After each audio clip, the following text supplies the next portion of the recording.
Lena Carew never expected her first night in a crime lord's mansion to end with blood on her hands. But then again, she never expected Rhett Malone to notice the bruises she'd hidden for years. In a world where silence means survival, one accidental glimpse changes everything. When the most dangerous man in the city offers protection she never asked for, Lena must choose: accept help from a monster or return to the nightmare she escaped. This is a story about invisible women, quiet violence, and the unexpected mercy of a man who controls an empire built on fear. Stay until the end, hit that like button, and comment your city so I can see how far this story travels. Thought. The bus station at midnight smelled like diesel and desperation. Lena Carew pressed her forehead against the cold window, watching the city lights blur into streaks of gold and white. Her nursing diploma sat folded in her backpack. 4 years of sleepless nights and borrowed textbooks compressed into a single piece of paper that promised a future she couldn't quite believe in yet. The bus groaned to a stop 3 blocks from her mother's apartment. Lena shouldered her bag and stepped into the humid June air, her worn sneakers silent on the cracked sidewalk. She'd texted her mother twice from school. No response. That wasn't unusual. Clara Carew worked double shifts at the Malone estate, cleaning rooms in a mansion Lena had only seen in newspaper photographs. The apartment building loomed ahead, its brick facade crumbling at the corners. Lena climbed the stairs to the 3rd floor, each step familiar, each creak a memory. She raised her hand to knock, then heard it. A man's voice. Low, slurred, angry. Her stepfather. Lena's hand froze midair. Boyd wasn't supposed to be here. He'd moved out 8 months ago after her mother finally pressed charges: assault, harassment, violation of a restraining order. The court date was set for July. You think you can just ignore me? Boyd's voice cracked through the door. I live here, Clara. You don't get to lock me out of my own goddamn house. This isn't your house. Her mother's voice was steady, but Lena heard the tremor underneath. You need to leave. Now. Or what? You'll call the cops again? Get me arrested? You know what happens when you do that, don't you? Lena didn't think. She shoved her key into the lock and threw the door open. The apartment was exactly as she remembered. Cramped, dim, smelling faintly of lavender cleaning solution. Boyd stood in the center of the living room, his face flushed, shirt untucked. Clara stood near the kitchen counter, one hand gripping the edge like it was the only thing keeping her upright. Lena. Clara's eyes went wide. You're home early. Get out, Lena said, her voice flat. Boyd turned slowly, his bloodshot gaze sliding over her like oil. Well, well, little Lena, all grown up. Thought you'd stay away longer. I said get out. He laughed, a wet, ugly sound. You gonna make me? You and your saint of a mother gonna call the cops again? Yeah, that worked real well last time. Lena stepped forward, dropping her bag by the door. The restraining order is still active. You're not supposed to be within 500 feet of her. Restraining order? Boyd rolled the words around his mouth like they tasted funny. You hear that, Clara? Our daughter's a lawyer now. Nurse, Lena corrected. And if you're not gone in 30 seconds, I'm calling 911. Boyd's smile vanished. He took a step toward her, close enough that she could smell the whiskey on his breath. You don't give me orders in my own house. It's not your house. It never was. For a moment, Boyd just stared at her. Then his hand shot out, fingers closing around her wrist. The same wrist he'd grabbed 100 times before. The same pressure. The same casual cruelty. Let go, Lena said quietly. Or what? Or I'll make sure the judge sees the bruises at your hearing. Boyd's grip tightened. Pain flared up Lena's forearm, sharp and familiar. She'd learned years ago not to flinch, not to give him the satisfaction of seeing her break. Lena! Clara moved forward, her voice rising. Boyd, let her go! Shut up, Clara. Let go! Boyd shoved her backward. Lena stumbled, her shoulder slamming into the doorframe. The impact sent a shock of pain down her spine, but she stayed on her feet. You want to play tough? Boyd stepped toward her again. Fine. Let's see how tough you are when... The sound of Clara's hand connecting with Boyd's face echoed through the apartment like a gunshot. Boyd froze, one hand rising slowly to his reddening cheek. Clara stood between him and Lena, her entire body trembling. Get out of my house, Clara whispered. Get out, or I swear I will kill you myself. For a long, terrible moment, nobody moved. Then Boyd laughed. You don't have the guts. He grabbed Clara's arm, not her wrist, her entire forearm, and twisted. The sound Clara made wasn't a scream. It was worse. A choked, airless gasp of agony. Lena lunged forward, shoving Boyd with both hands. He staggered sideways, releasing Clara, who crumpled against the counter. Her right arm hung at an unnatural angle. "Mom, I'm fine," Clara gasped. Boyd's fist came out of nowhere. Lena saw it half a second too late. She tried to move, tried to duck, but the blow caught her across the jaw and sent her sprawling. The floor rushed up to meet her. Her head cracked against the linoleum. The world went white, then gray, then slowly back into focus. "Should have stayed at school, you stupid little—" Lena rolled onto her side, tasting blood. Boyd stood over her, breathing hard. Behind him, Clara was crying, cradling her broken arm. "You want to call the cops now?" Boyd crouched down, his face inches from Lena's. "Go ahead. See if they get here before I finish what I started." Lena spat blood onto the floor. "Touch her again and I'll kill you." Boyd smiled. "No, you won't." He was right. Lena had spent her entire childhood learning to survive Boyd's violence, not fight it.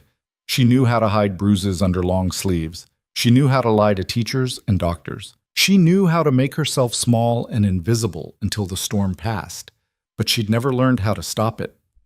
Boyd stood, brushing off his jeans.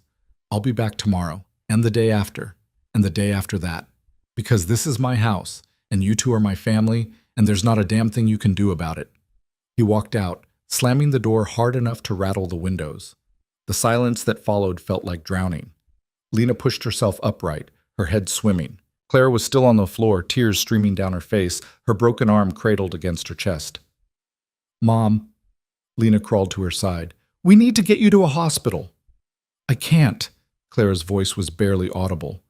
"I have work tomorrow. If I miss another shift, Mrs. Holloway will fire me. You have a broken arm." "I know." Clara closed her eyes. "I know." Lena helped her mother to the couch, then grabbed a dish towel and filled it with ice. She wrapped it carefully around Clara's swelling forearm, her hands moving automatically through the steps she'd learned in nursing school. Stabilize, elevate, reduce swelling. "How long has he been coming back?" Lena asked quietly. 3 weeks. Clara wouldn't meet her eyes. "He comes at night. Says if I don't let him in, he'll wait for me outside work. Or follow me home. Or, you should have told me. You were finishing school. I didn't want to eat." "I don't care." Lena's voice came out sharper than she intended. "You should have told me." Clara finally looked at her, and the exhaustion in her eyes was unbearable. "What would you have done?" Lena didn't have an answer. At 22 years old, with a nursing degree and exactly $200 in her bank account, Lena Carew had no power, no connections, no way to stop a man like Boyd from doing exactly what he'd always done. "We'll figure something out," Lena said, because it was the only thing she could say. Clara nodded, but neither of them believed it. The emergency room doctor confirmed what Lena already knew. Broken radius, clean fracture, 6 weeks in a cast minimum. Clara sat on the examination table, pale and silent, while the doctor wrapped her arm in plaster. "You'll need to keep it elevated," the doctor said, scribbling notes on his clipboard.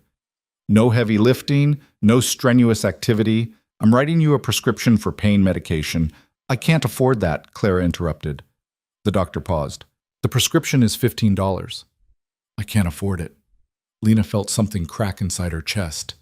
She pulled out her wallet, thin, worn, held together with a rubber band, and counted out $20 in crumpled bills. "I'll cover it," she said. Clara shook her head. "Lena, I'll cover it."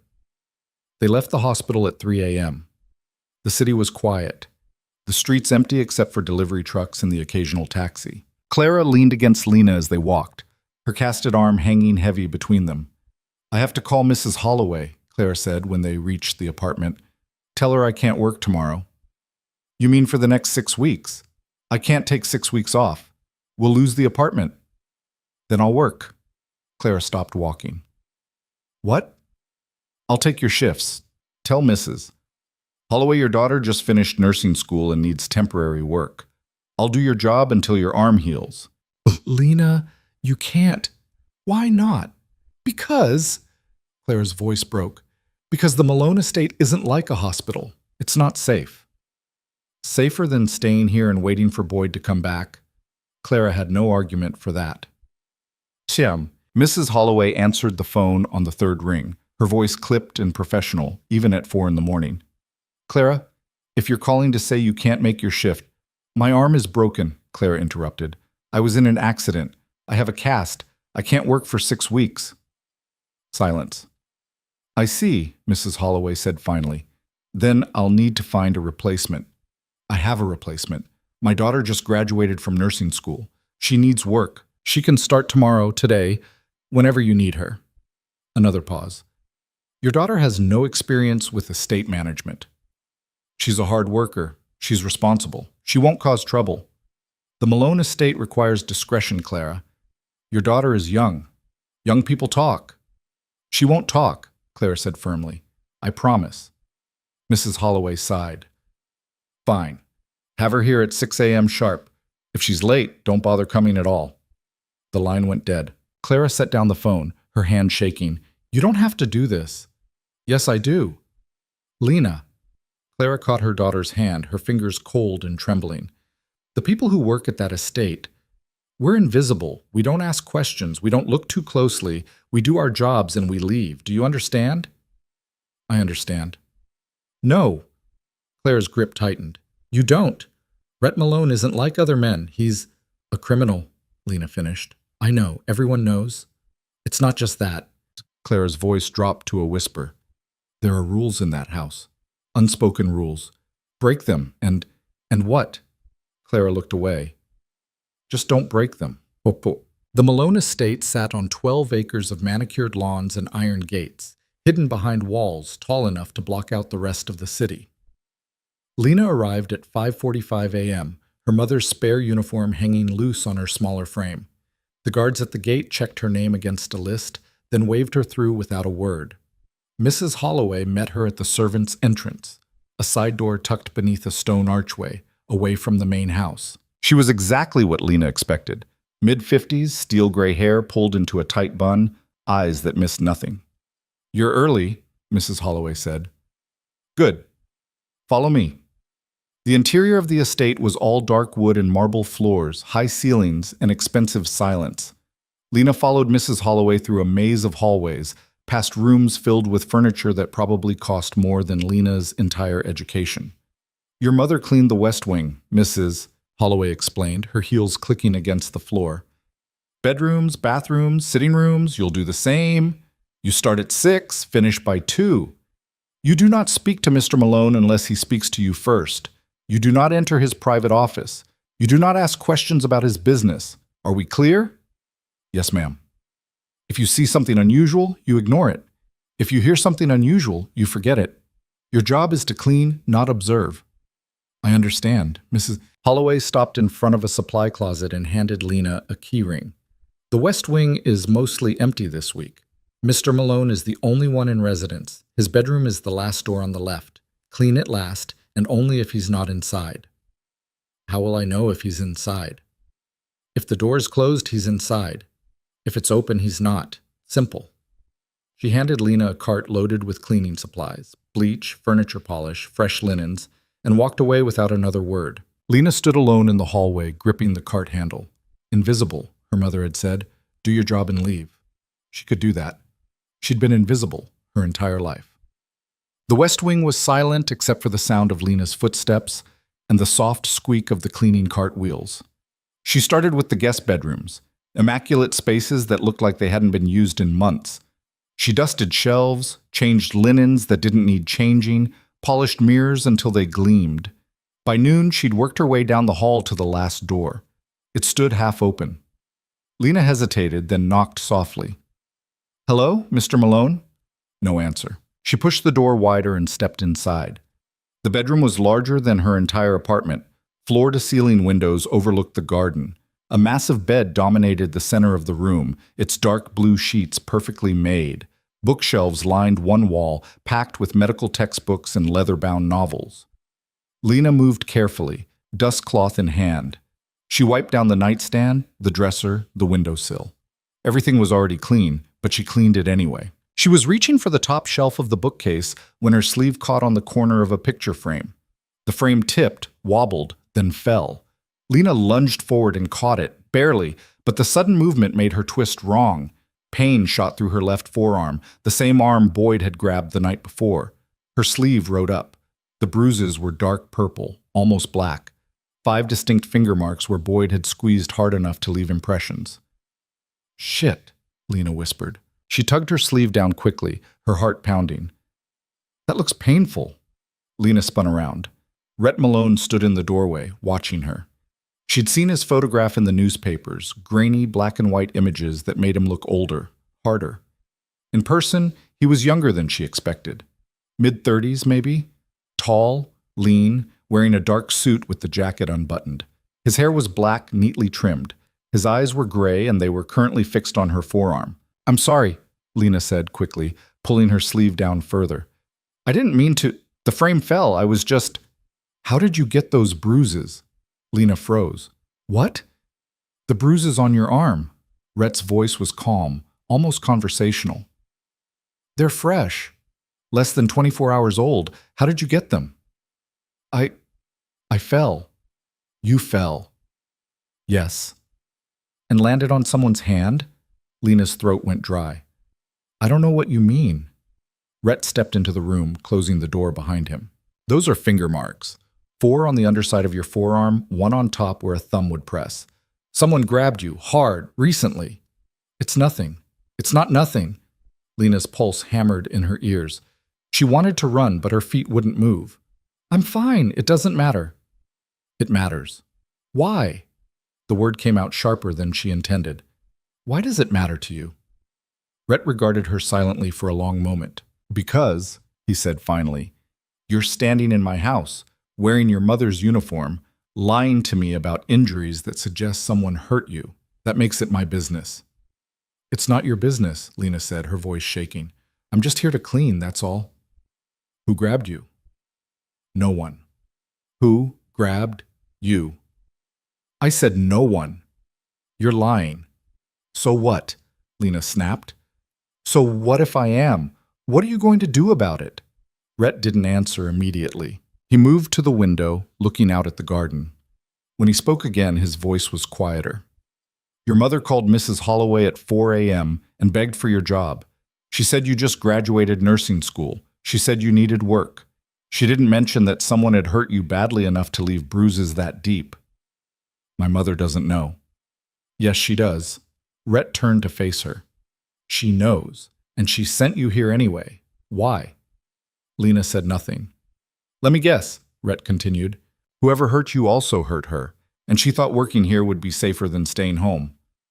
You don't know anything about my life." "I know violence when I see it." Rhett's gaze dropped to her arm again. "I know what it looks like when someone hides it, and I know you're afraid." "I'm not afraid." "You're terrified." Lena's hands clenched into fists. "Why do you care?" "Because I can stop it." The words hung in the air between them, simple and absolute. Lena stared at him. "What?" "Whoever hurt you," Rhett said calmly, "I can make sure they never do it again." "You don't even know who it was." "Then tell me." "No." "Why not?"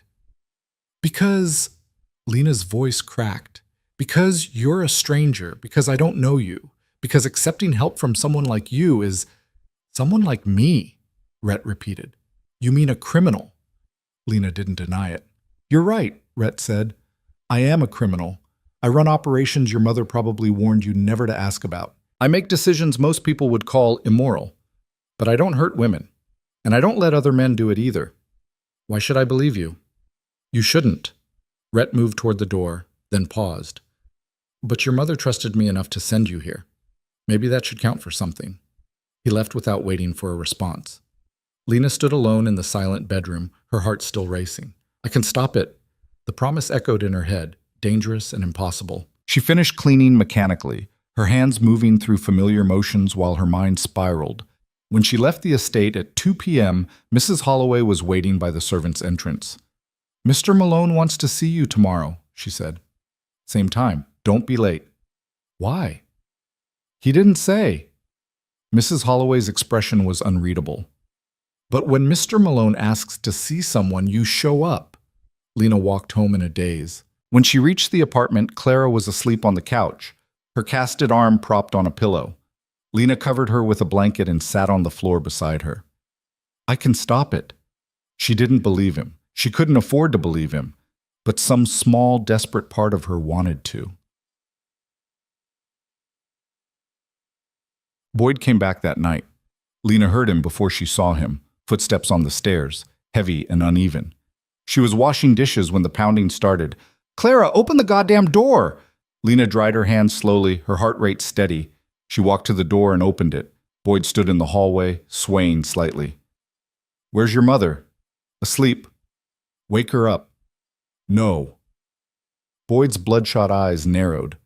"You got brave real quick." "You need to leave." "Or what?" "You'll call the cops?" "We both know how that ends." Lena looked at him, really looked at him, and realized something she'd never let herself acknowledge before. Boyd was pathetic. Not dangerous. Not powerful. Just a sad, angry man who hurt people because it was the only thing that made him feel strong. "You're right," Lena said quietly. "I won't call the cops." Boyd smiled. "Smart girl." "But if you come back here again, I'll tell Rhett Malone what you did." The smile vanished. "What? Rhett Malone? You know who he is." Boyd's face went pale. You don't work for him." "I do. As of this morning, and he already knows you hurt me. He asked about the bruises. I didn't tell him your name, but I can. Easily." "You're bluffing." "Try me." For a long, terrible moment, Boyd just stared at her. Then he turned and walked away without another word. Lena closed the door, locked it, and slid down to the floor. Her hands were shaking. She'd gambled everything on a stranger's promise, and she had no idea if it would work. But for the first time in her life, she'd fought back, and that had to count for something. Lena didn't sleep that night. She sat on the floor beside her mother's couch, listening to Clara's breathing, watching the shadows move across the ceiling. Every sound in the hallway made her flinch. Every car door, every voice, every footstep could be Boyd coming back.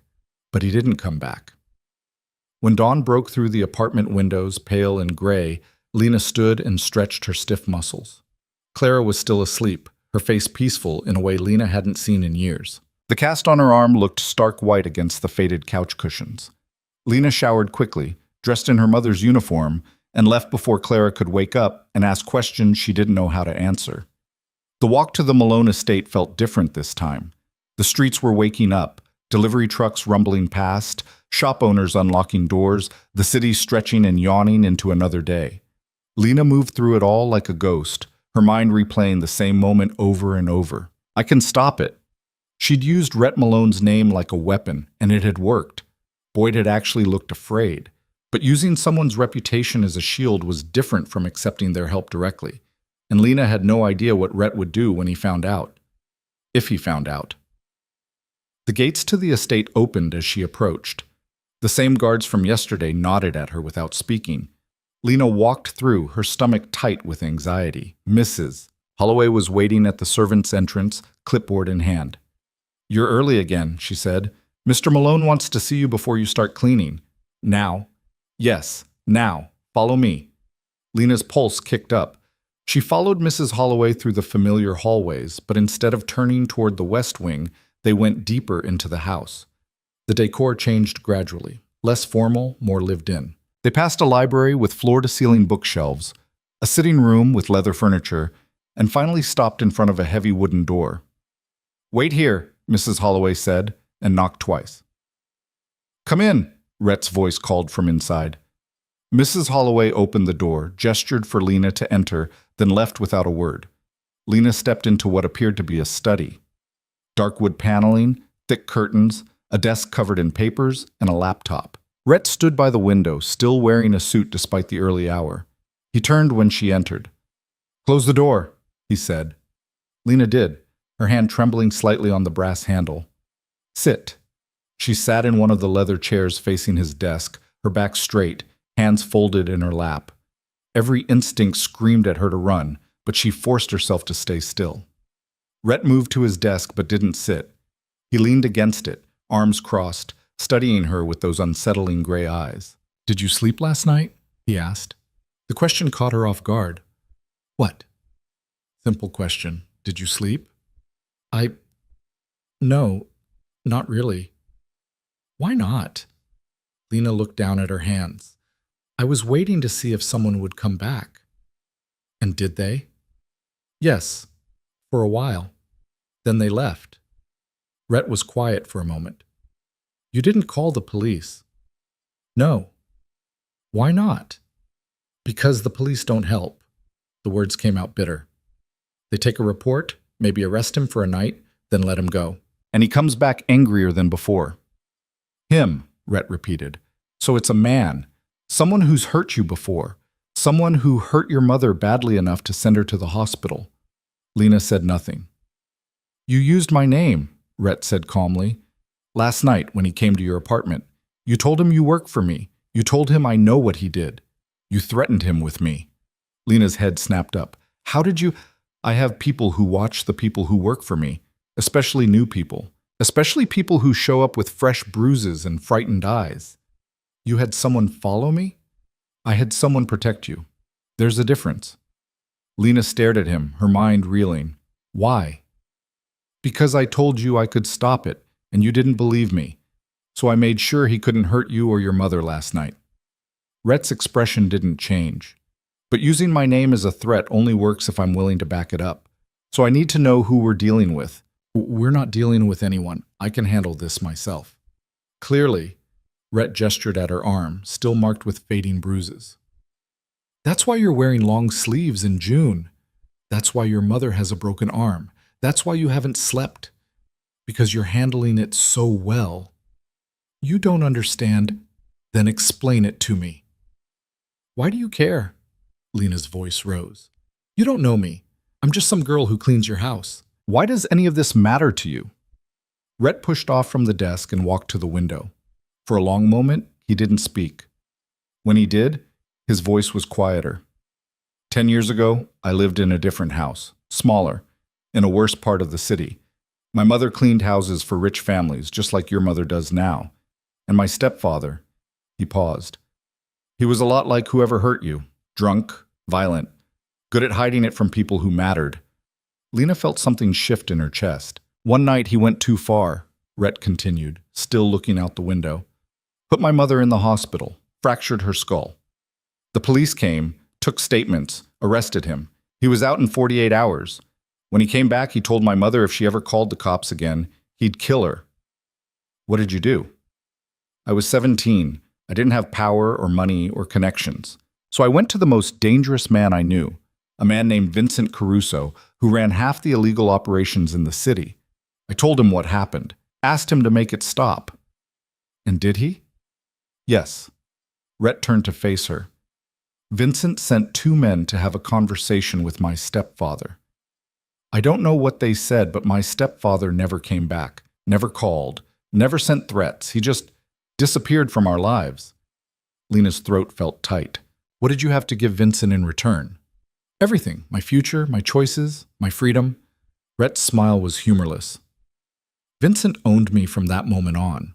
I worked for him, learned from him, became exactly what he needed me to become. And when he died 5 years ago, I inherited his empire. Do you regret it? Every day. Rhett moved back to his desk and finally sat down. But I'd make the same choice again. Because my mother is alive. She's safe. She lives in a house where nobody hurts her. And that's worth everything I gave up. Lena understood what he was saying. The comparison was obvious, deliberate. He was showing her a path, a terrible, irrevocable path, and waiting to see if she'd take it. I don't want to owe you, she said quietly. I'm not asking you to owe me. I'm asking you to let me help. There's always a price. Yes, Rhett agreed. The price is honesty. Tell me who hurt you. Tell me the truth. That's all I'm asking. Lena looked at him, really looked at him. He didn't look like a monster. He looked tired, scarred, human. His name is Boyd Keller, she said finally. He's my stepfather. He's been in and out of our lives for 8 years. My mother finally got a restraining order against him 6 months ago, but he keeps coming back. The police won't do anything unless he violates it in front of witnesses, and he's smart enough not to. Where does he live? I don't know. He moves around, different motels, friends' couches. Where does he work?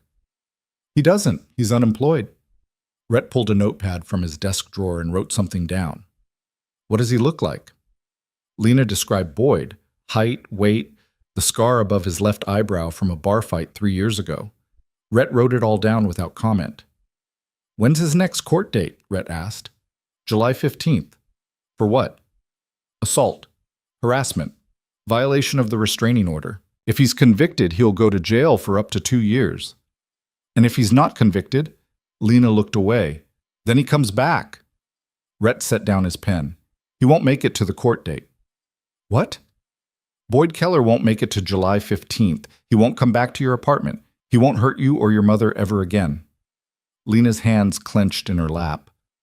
What are you going to do to him? Nothing he doesn't deserve.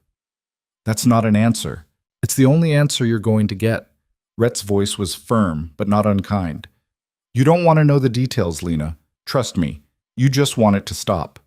And it will. I didn't ask you to kill him. I'm not going to kill him. Rhett stood. I'm going to have a conversation with him. The same kind of conversation Vincent's men had with my stepfather.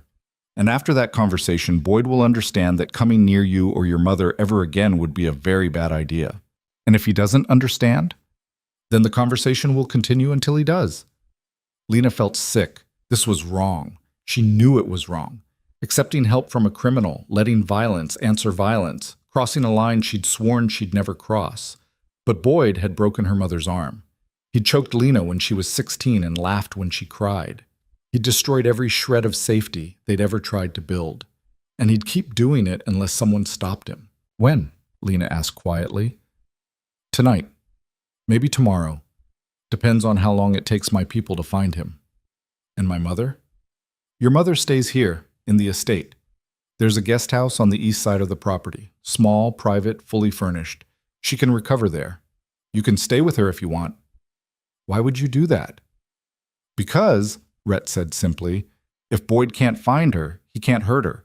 And if he comes looking for her here, my security will handle it. Lena stood on shaking legs. I don't know how to repay this. I already told you the price. Honesty, that's all. Rhett walked around the desk and stopped a few feet away from her. But there's one more thing. What? You need to tell your mother. She needs to know what's happening. She needs to agree to come here. I won't force her. She'll never agree. She'll think it's too dangerous. Then convince her it's more dangerous to stay where she is. Lena nodded slowly. Okay, I'll try. Good. Rhett moved to the door and opened it.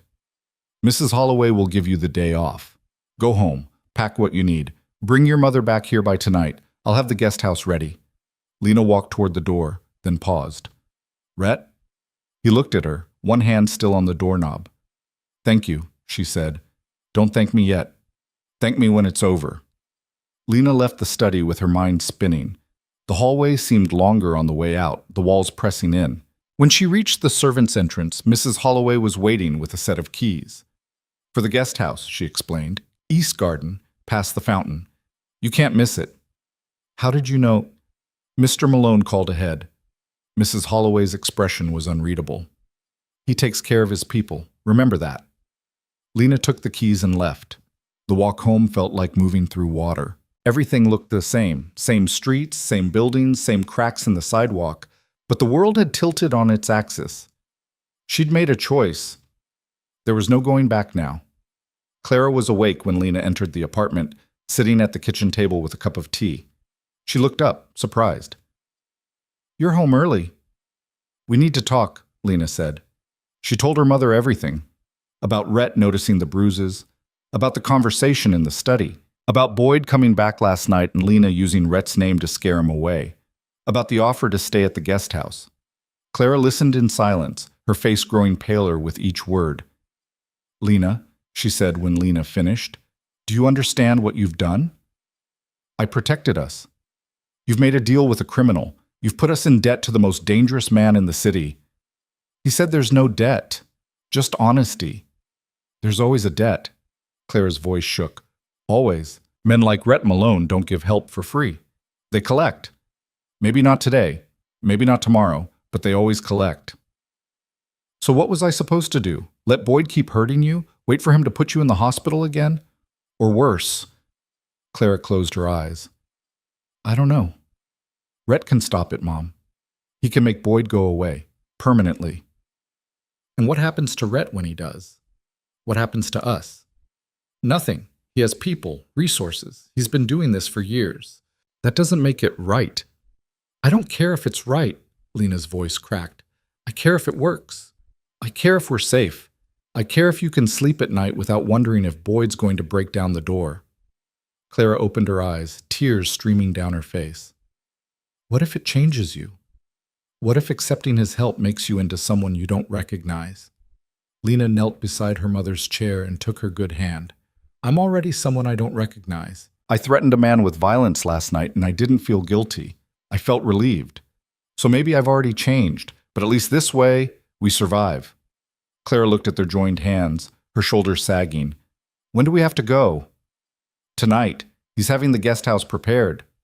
And if I say no, then I go alone and you stay here, and we hope Boyd doesn't come back before Rhett finds him. Clara was quiet for a long time. Then she stood, wincing as the movement jarred her broken arm. Help me pack. They filled 2 suitcases with clothes and essentials. Clara didn't have much. A few books, some photographs, her nursing credentials from 30 years ago. Lena packed her own things mechanically, her mind elsewhere. By the time they finished, it was mid-afternoon. Lena called a taxi because Clara couldn't walk the distance with her arm in a cast. The driver loaded their suitcases without comment, and they rode to the estate in silence. The gates opened immediately. The taxi driver's eyes widened when he saw where they were going, but he didn't ask questions. Lena paid him with the last of her cash and helped Clara out of the car. Mrs. Holloway met them at the main entrance. The guest house is ready. Follow me. She led them through the garden, a sprawling landscape of flowers and stone paths, fountain trickling peacefully at its center. The guest house sat tucked behind a hedge of roses, small and charming with white shutters and a blue door. Inside, it was perfect. Bedroom, bathroom, small kitchen, sitting area, clean and furnished and safe. Mr. Malone will send someone to check on you tonight, Mrs. Holloway said. If you need anything, there's a phone in the kitchen, extension 7. Then she left, and Lena and Clara were alone. Clara sank into an armchair, looking around with wide eyes. This is insane. This is safe, Lena corrected. For how long? As long as we need. Clara didn't argue. She looked too tired to argue. Lena unpacked their things, made tea, tried to pretend everything was normal. But when night fell and the guest house settled into darkness, she couldn't sleep. She sat by the window watching the main house in the distance, wondering what Rhett was doing. If his people had found Boyd yet, what would happen when they did? Around midnight, her phone buzzed. Unknown number. She answered. Hello? It's done. Rhett's voice, calm and even. Boyd won't be a problem anymore. Lena's grip tightened on the phone. What did you do? I kept my promise. That's all you need to know. Is he alive? Yes, scared, but alive. He's leaving the city tonight. He won't come back. How can you be sure? Because I explained what would happen if he did. Very clearly, very thoroughly.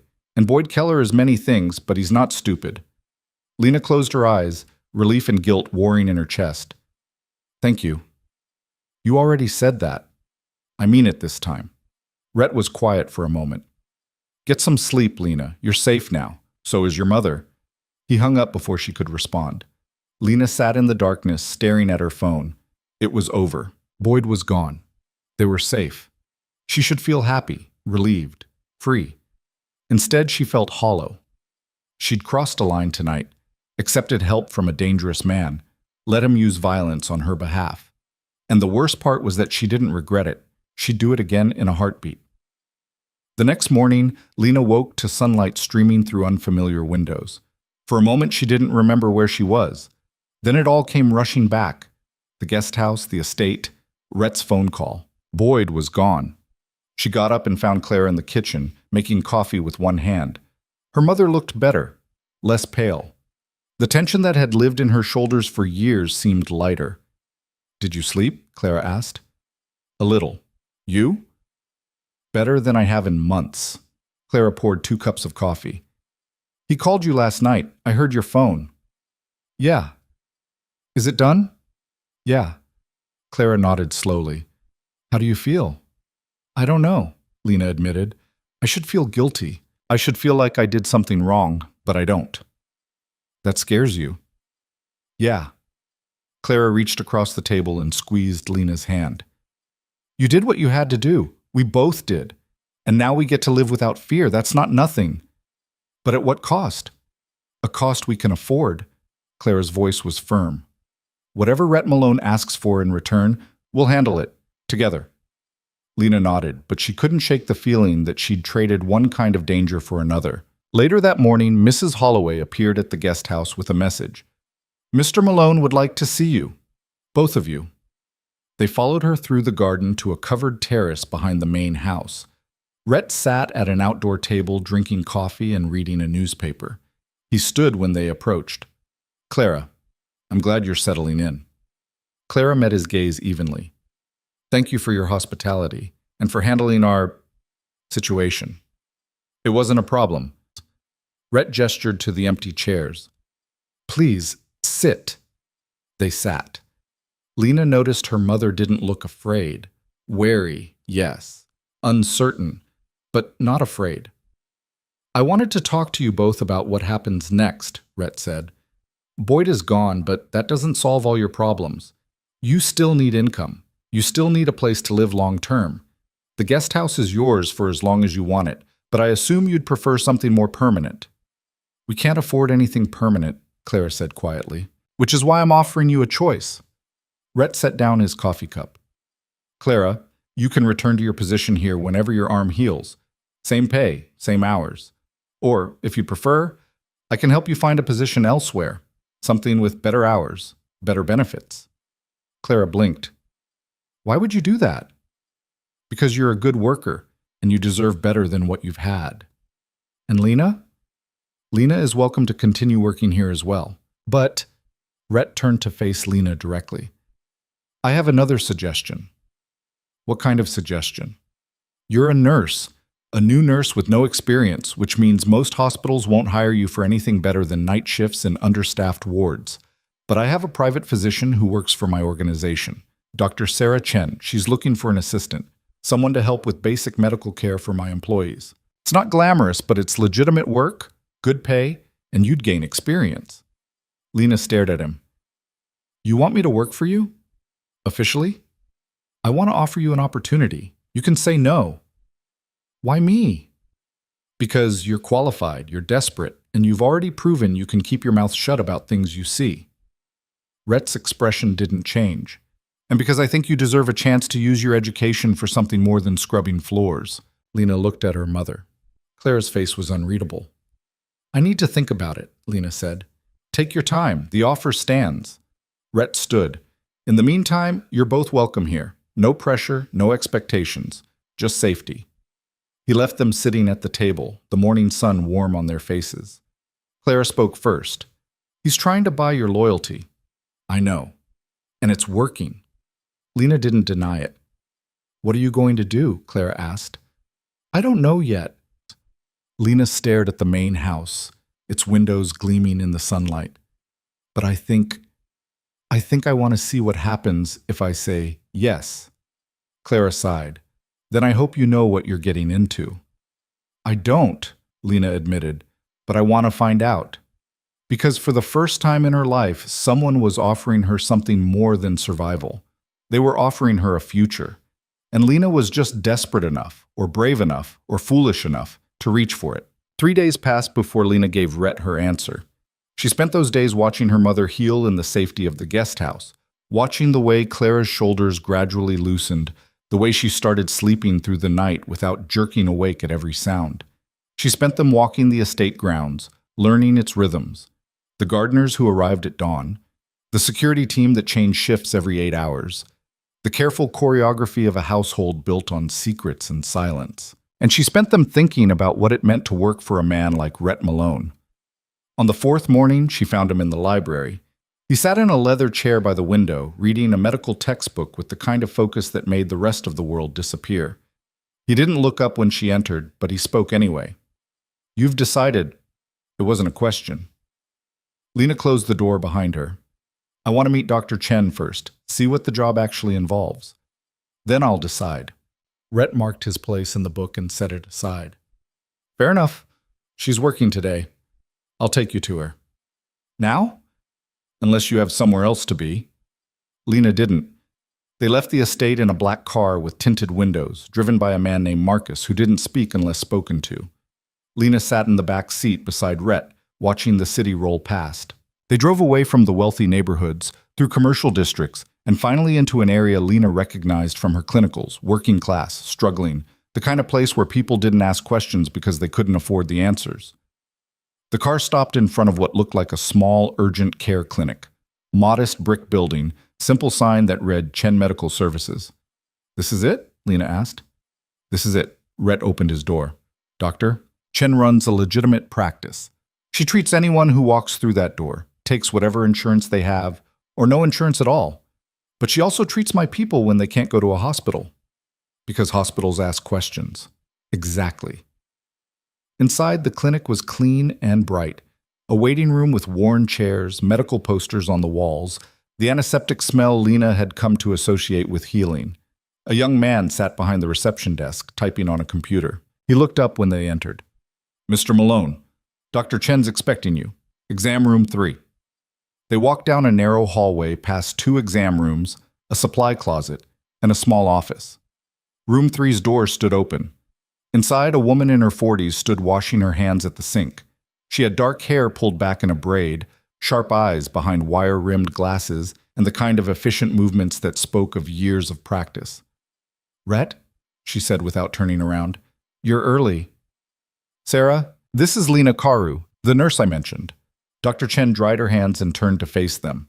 Her gaze traveled over Lena with clinical precision, assessing, cataloging, filing away information. You just graduated, Dr. Chen said. Yes, ma'am. Top of your class or bottom? Middle. I worked full-time while studying. Didn't have time to compete for top grades. Honest, I like that. Dr. Chen crossed her arms. Rhett says you need experience. Why here? Why not a hospital? Because hospitals aren't hiring, and because… Lena hesitated, then decided on honesty. Because I owe him, and because I need to eat. Also honest. Dr. Chen glanced at Rhett. Give us the room. Rhett left without argument, closing the door behind him. Dr. Chen gestured to the exam table. Sit. Let me see your hands. Lena sat and held out her hands. Dr. Chen examined them, turning them over, checking her nails, pressing her fingertips. Steady, doctor, Chen said. Good. Can you start an IV? Yes. Suture a wound? I've practiced on simulation models. Never on a real person. Can you handle blood? Yes. Can you handle screaming? Lena met her gaze evenly. Yes. Dr. Chen released her hands and stepped back. Here's what you need to understand. Most of my patients are normal people, kids with ear infections, old folks with diabetes, construction workers with broken fingers. I treat them like any other doctor would. But some of my patients are Rhett's people, and those patients sometimes come in with gunshot wounds, stab wounds, injuries they can't explain to the police. When that happens, you don't ask questions, you don't call authorities, you help me treat them, and then you forget you ever saw them. Can you do that? Lena thought about Boyd's bruises on her arm, about the restraining order that hadn't protected them, about all the times the law had failed to keep her mother safe. Yes, she said, I can do that. Why? Because sometimes the law doesn't help the people who need it most. Dr. Chen's expression softened slightly. You sound like someone who's learned that the hard way. I have. Good. Then you understand what you're getting into. Dr. Chen moved to her desk and pulled out a file. The job is 30 hours a week. $10 an hour to start, 15 after 3 months if you prove yourself. You assist with patient care, maintain inventory, sterilize equipment, and occasionally hold someone's hand while I dig a bullet out of their shoulder. Benefits include health insurance after 60 days, and the knowledge that you're probably going to see things that would get most doctors arrested. Still interested? Lena didn't hesitate. Yes. Then you start Monday, 8 a.m. sharp. Don't be late. Dr. Chen opened the door and called down the hall. Rhett, she's hired. Rhett reappeared, looking unsurprised. Told you she'd say yes. You also told me she was smart. Jury's still out on that. But Dr. Chen's smile took the edge off the words. Take care of this one. She's got potential. On the drive back to the estate, Lena stared out the window and tried to process what she'd just agreed to, working in a clinic that treated criminals, helping people who'd been shot and stabbed and beaten, becoming complicit in a system that existed outside the law. You can still change your mind, Rhett said quietly. I know. But you won't. No. Lena turned to look at him. Why did you really offer me this job? And don't say it's because I'm qualified. There are hundreds of qualified nurses in this city. Rhett was quiet for a moment, watching the streets pass. Because I see myself in you. 10 years ago, standing in Vincent Caruso's office, making a choice between two impossible options. I know what it's like to trade your principles for survival, and I know what it's like to wonder if you'll ever get them back. Did you? Get them back? No, but I learned to live with who I became. He looked at her directly. I'm offering you a third option. Work for me, yes. See things you wish you hadn't, yes. But also learn, grow, build a career, and maybe, if you're smart and careful, keep enough of yourself intact that you still recognize the person in the mirror. That's a pretty speech. It's the truth. Lena believed him. That was the terrifying part. When they arrived back at the estate, Clara was sitting on the guest house porch, reading a book in the afternoon sun. She looked up as Lena approached, her eyes searching. You took the job, Clara said. It wasn't a question. I took the job. Clara closed her book. Are you sure? No, but I'm doing it anyway. That's my girl. Clara smiled sadly. Brave and reckless in equal measure. Lena sat beside her mother on the porch steps. Are you angry? No, scared maybe, worried, but not angry. Clara reached over and tucked a strand of hair behind Lena's ear, the gesture achingly familiar. You're an adult. You get to make your own choices, even the ones I don't agree with. What would you do if you were me? Clara thought about that. Probably the same thing, which is why I'm scared. They sat together in comfortable silence, watching the sun move across the garden. Somewhere in the main house, Lena could hear music playing, something classical, elegant, at odds with everything she thought she knew about Rhett Malone. He's not what I expected, Lena said. No one ever is. Clara shifted her casted arm to a more comfortable position. But that doesn't mean he's safe. I know. Do you? Because from where I'm sitting, you're starting to trust him. And trust is dangerous when it comes to men like Rhett. Lena didn't argue because Clara was right. She was starting to trust him. Against all logic, against all her instincts for self-preservation, she was beginning to believe that Rhett Malone actually wanted to help her, and that scared her more than anything else. The weekend passed in a strange limbo.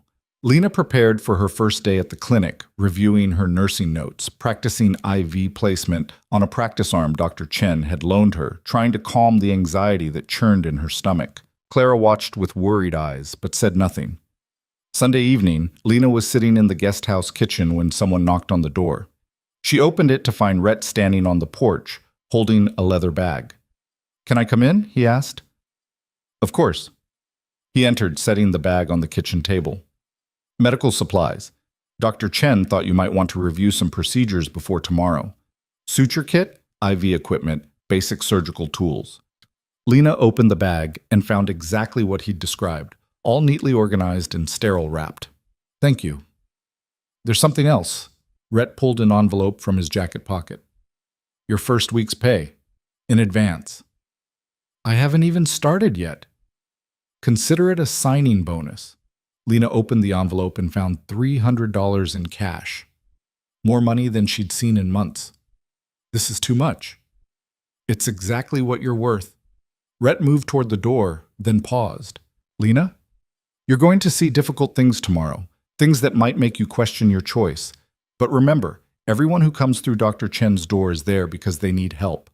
Whatever they've done, whatever choices they've made, in that moment, They're just people in pain. Treat them like that, and you'll be fine." He left before she could respond. Lena counted the money 3 times, then hid it in her dresser drawer. $300. Enough to buy groceries for weeks. Enough to start rebuilding their savings. Enough to make her feel like maybe, just maybe, they'd actually survive this. Monday morning arrived cold and gray, threatening rain. Lena dressed in scrubs Dr. Chen had provided, pulled her hair back in a neat ponytail, and tried to ignore the nausea twisting in her stomach. Clara made her breakfast, toast and eggs, which Lena forced down despite having no appetite. "You'll do great," Clara said, squeezing her good hand. "I hope so." Marcus drove her to the clinic in the same black car. He didn't speak during the drive, but when he dropped her off, he said, "Good luck, Miss Karu." It was the first time he'd spoken directly to her. Dr. Chen was already inside, reviewing charts at the reception desk. She looked up when Lena entered. "You're early. Excellent. Come on, I'll show you around properly." The tour was efficient and thorough. Exam rooms 1 and 2 for regular patients. Room 3 for special cases. The supply closet was meticulously organized by category and expiration date. The small lab in the back had basic equipment, microscope, centrifuge, refrigerator for samples. Everything was clean, professional, legitimate. "Most days will be routine," Dr. Chen explained. "Sore throats, sprained ankles, prescription refills, but once or twice a week we'll get someone from Rhett's organization. When that happens, the front desk will text me a code, Red Alert. That means close the waiting room, lock the front door, and prep room 3. What kind of injuries are we talking about? Last month, a knife wound to the abdomen. Month before, a gunshot graze across the ribs. Sometimes it's just badly broken bones from fights. Sometimes, Dr. Chen's expression darkened. Sometimes it's worse. Have you ever lost someone? Twice. Both times they were already dying when they arrived. There are limits to what we can do here. Dr. Chen met Lena's eyes.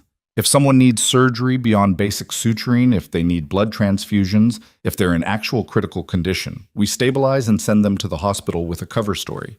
Rhett understands that. He'd rather have his people arrested than dead. The morning started with regular patients. A mother with a feverish toddler. An elderly man needing his blood pressure medication refilled. A teenager with a suspected broken wrist from skateboarding. Lena assisted with each one, taking vitals, preparing equipment, learning Dr. Chen's rhythm and preferences. By noon, she was starting to relax. This was just nursing, normal, legitimate nursing. Then her phone buzzed. Text from the front desk. Red Alert. Dr. Chen's jaw tightened. Lock the front door, close the blinds, prep room 3 with the trauma kit. Lena moved automatically, her training overriding her fear. She locked the clinic's front entrance, pulled down the window blinds, then ran to room 3. The trauma kit was in the cabinet, sterile gloves, gauze, hemostats, suture materials, local anesthetic. She laid everything out on the tray with shaking hands. Dr. Chen appeared in the doorway. They're bringing him through the back entrance. Knife wound to the upper thigh, possible femoral artery involvement. You're going to assist. Can you handle it? Yes? If you need to step out, tell me. Don't just pass out. I can't catch you and save him at the same time. 2 men carried the patient through the back door moments later. He was conscious, sweating, his hands pressed against his thigh where blood soaked through his jeans. He couldn't have been older than 25. Table, Dr. Chen ordered. They laid him down. Lena cut away his jeans while Dr. Chen pulled on gloves. The wound was deep, about 4 inches long, bleeding steadily, but not spurting. Missed the artery, doctor, Chen said with obvious relief. But it's close. Lena, pressure, firm and steady. Lena pressed gauze against the wound, feeling warm blood seep through the fabric. The young man groaned, but didn't scream. What's your name? Dr. Chen asked him while preparing the anesthetic. Marcus. Lena's head snapped up. Not the Marcus who drove her. Different man, but the name still sent a jolt through her system. Okay, Marcus, this is going to sting, then go numb. Hold still. Doctor. Chen injected local anesthetic around the wound. Marcus gritted his teeth but stayed still. Once the area was numb, Dr. Chen began cleaning and exploring the wound. Muscle damage, but nothing we can't fix. Lena, I need you to irrigate while I suture. Saline bottle is on the counter. For the next 40 minutes, Lena assisted with the kind of focus she'd only experienced during her most difficult clinical rotations, irrigating the wound, handing Dr. Chen instruments, monitoring Marcus's vitals. He stayed conscious throughout, occasionally making dark jokes about his own stupidity. Bar fight, he explained when Dr. Chen asked. Other guy pulled a knife, I pulled a gun. Guess who won? Depends on your definition of winning, Dr. Chen said dryly, placing another suture. You're going to have a scar. Adds character. When it was over, Dr. Chen wrapped the thigh in clean bandages and wrote out instructions for wound care. No strenuous activity for 2 weeks. Come back in 5 days so I can check for infection. If you develop a fever, call immediately. Yes, ma'am. The 2 men who'd brought Marcus helped him out through the back door. Dr. Chen watched them go, then turned to Lena. You okay? Lena looked down at her hands, blood under her fingernails, adrenaline still humming through her veins. Yeah, I think so. Good. Clean up room 3, then take your lunch break. You've earned it. Lena scrubbed the exam table, disposed of the bloody gauze, restocked the trauma kit. Her hands moved automatically while her mind processed what had just happened. She'd just helped treat a criminal, a man who'd been in a bar fight and pulled a gun, a man who might have killed someone, and she'd done it without hesitation. That should have bothered her more than it did. The afternoon returned to routine patients. By the time the clinic closed at 6, Lena was exhausted in a way that felt almost normal. Dr. Chen found her in the supply closet, taking inventory. You did well today, Dr. Chen said. Better than most new nurses on their first red alert. I kept expecting to panic. But you didn't. That's what matters. Dr. Chen leaned against the doorframe. This job isn't for everyone, Lena. Most people can't separate the person from their actions. They see a criminal and they freeze up, get judgmental, refuse to help. But you saw someone bleeding and you helped. That's the mark of a real nurse. Or someone with questionable morals. Maybe both. Dr. Chen smiled slightly. Go home. Rest. I'll see you tomorrow. Marcus, her Marcus, was waiting outside in the black car. He nodded when she got in, but didn't ask about her day. They drove back to the estate in silence. Lena found Clara in the guest house kitchen, making dinner. Her mother took one look at her face and pulled her into a careful one-armed hug. Bad day? Clara asked. Complicated day. Want to talk about it? Not yet. Clara didn't push. She just held Lena until the shaking stopped, then fed her pasta and let her sit in silence. Later that night, Lena couldn't sleep. She kept seeing Marcus on the exam table, blood soaking through gauze, Dr. Chen's steady hands placing sutures. She kept hearing Rhett's voice. Everyone who comes through that door is there because they need help. She got up and walked through the garden, needing air and space to think. The main house glowed with warm light from several windows. As she walked past, she noticed one window in particular, the library, where a figure sat reading. Rhett. Before she could second-guess herself, Lena walked to the terrace door and knocked. Come in, Rhett called. She found him in the same chair as before, reading the same medical textbook. He looked up when she entered, unsurprised. Couldn't sleep? He asked. No. First red alert is always the hardest. How did you? Dr. Chen texted me. Said you handled it well. Lena sank into the chair across from him. I treated a man who'd been in a bar fight, who'd pulled a gun on someone, and I didn't even think twice about it. Is that what's bothering you? I don't know, maybe. I thought I'd feel guilty or conflicted, but I just feel tired. Rhett closed his book. You want to know what I think? Sure. I think you're learning the same thing I learned 10 years ago, that the world isn't divided into good people and bad people. It's divided into people who need help and people who refuse to give it. You chose to give it. That doesn't make you immoral. It makes you human. Even when the person I'm helping is a criminal? Especially then. Rhett's gaze was steady. The world has plenty of people willing to help the innocent and virtuous. It has very few willing to help the desperate and flawed. You're one of the few. That matters. Lena wanted to believe him. She wanted to accept his logic, his justification, his absolution for choices she was still learning to live with. What are you reading? She asked instead, changing the subject. Rhett held up the textbook. Advanced Surgical Techniques. It's outdated, published 12 years ago, but the fundamentals are the same. Why? Because I like to remember what I gave up. You wanted to be a surgeon. I was going to be a surgeon. I was accepted to medical school, full scholarship. I had a plan, a future, a path that didn't involve any of this. He gestured vaguely at the estate around them. Then my stepfather put my mother in the hospital, and I made a choice. And that choice led to another choice, and another, until suddenly I was running an empire built on violence and fear instead of saving lives. Do you regret it? Every single day. Rhett set the book aside. But I'd make the same choice again, because my mother is alive, she's safe. She got to watch me grow up instead of attending my funeral. That's worth every regret. Lena understood that. The sacrifice made for love. The future traded for survival. Can I ask you something? She said quietly. Always. Why are you really helping me? And don't say it's because you see yourself in me. There's more to it than that. Rhett was quiet for a long time. When he finally spoke, his voice was softer than she'd ever heard it. Because I couldn't save myself.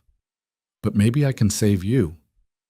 The words hung in the air between them, honest and raw and terrifying in their vulnerability. Lena stood. I should go. Let you get back to your reading. Lena? She paused at the door. You're going to be fine, Rhett said. Better than fine. You're going to be exactly who you need to be. Lena left without responding, but she carried his words back to the guest house like a promise she desperately wanted to believe. The next 3 weeks fell into a rhythm Lena hadn't expected. Work at the clinic during the day, quiet evenings with Clara in the guest house, and occasional late-night conversations with Rhett in the library that she told herself were purely accidental, but knew were becoming something else entirely. Dr. Chen proved to be an exacting teacher, but a fair one. She corrected Lena's technique without condescension, trusted her with increasingly complex tasks, and by the end of the second week, let her suture a laceration on her own while Dr. Chen supervised. The patient, a woman who'd cut her hand on broken glass during what she vaguely described as an accident, sat perfectly still while Lena worked. And when Lena finished, Dr. Chen nodded once. Clean work, was all she said, but Lena felt the praise like sunlight. The red alerts came irregularly, sometimes twice in 1 week, sometimes not at all. A dislocated shoulder from a fight.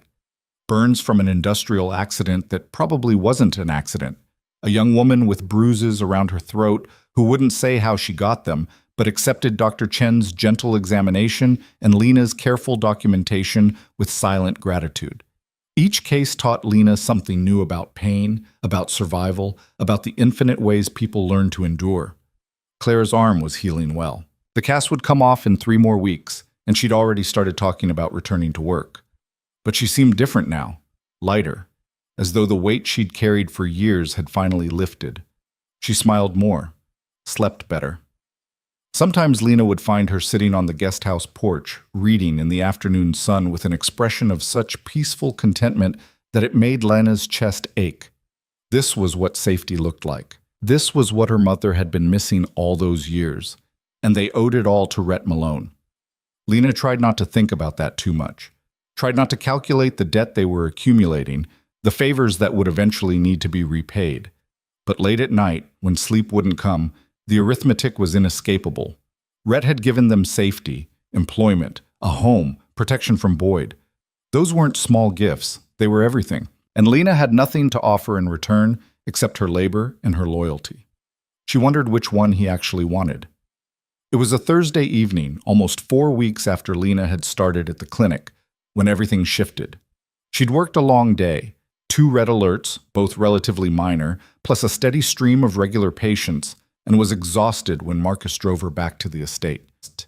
Clara was visiting a friend in the city, one of the other housekeepers from her old job, and had left a note saying she'd be home late.